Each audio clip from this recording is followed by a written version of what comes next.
Heart problems forced him to leave active duty years ago, but Charles Ilsley never quit. Now Ilsley, in retirement, aims to shine new laser light where answers in bodies are sometimes hard to find.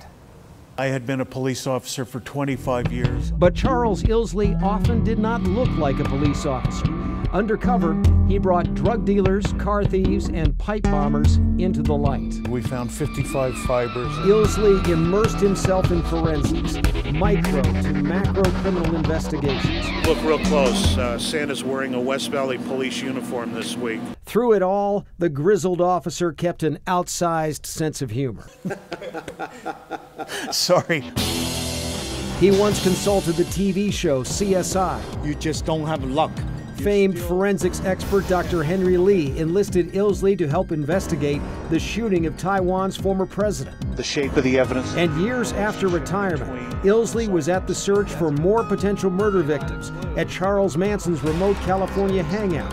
This was Ilsley at the Death Valley Ranch just several days before open heart surgery that saved his life. I've probably done cases in 30 states for 65 law enforcement agencies. Ilsley largely shunned photos in police blues, but he's an unabashed fan of a thin blue line. What we have over here is the Rolls Royce of wavelengths as far as finding bone, hair, fiber, body fluids. It's a new forensics laser loaned to Ilsley to test by a company known as Laser Light Solutions.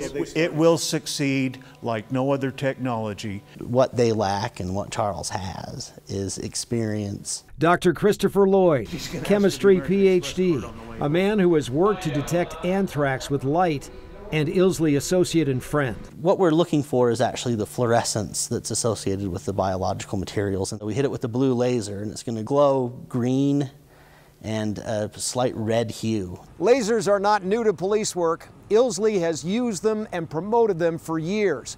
But he says the new laser technology is more powerful and more portable. And Ilsley thinks not just to see what's on land.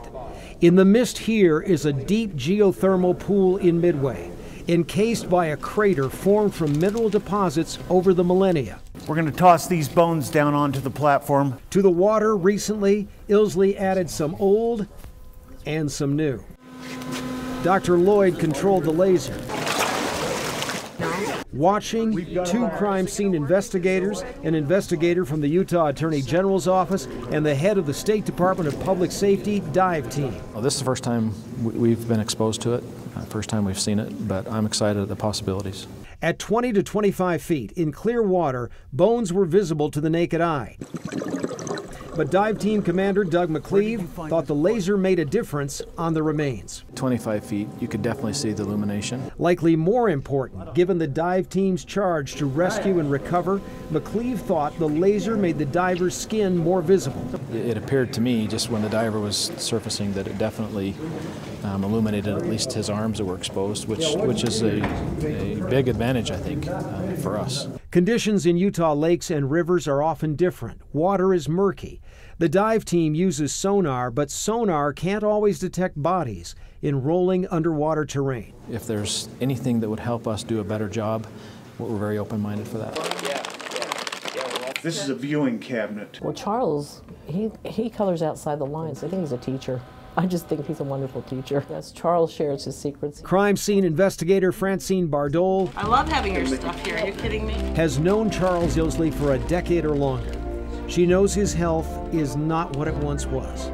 This image, long before 5 heart attacks, kidney trouble, and dozens of hospital stays. What continues to get him out of bed is not necessarily morning light, but laser light. And it's been a lifelong labor of love with the laser. It's quite the alliteration. I'm going to tell you something about Charles that I've noticed. It's his passion. It is his passion. And when he does this, he comes alive.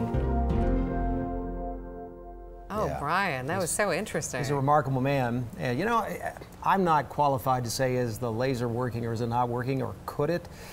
You know, the results may have seemed inconclusive to me, but to people who are studying this, they think that this could really be a big deal. A big help. They for say him. any little bit helps, though. Anything Oh. that can help them can really And help. the fact that he's out there pitching, I mean, at this point, you know, it's remarkable. And I asked one person who knows him, who called him a legend in Utah law enforcement. He said, you know, he doesn't think he does it for the money. In fact, he told me he's not getting paid a dime from this company. Wow. So he said, look, you know, he does it because he wants to help people.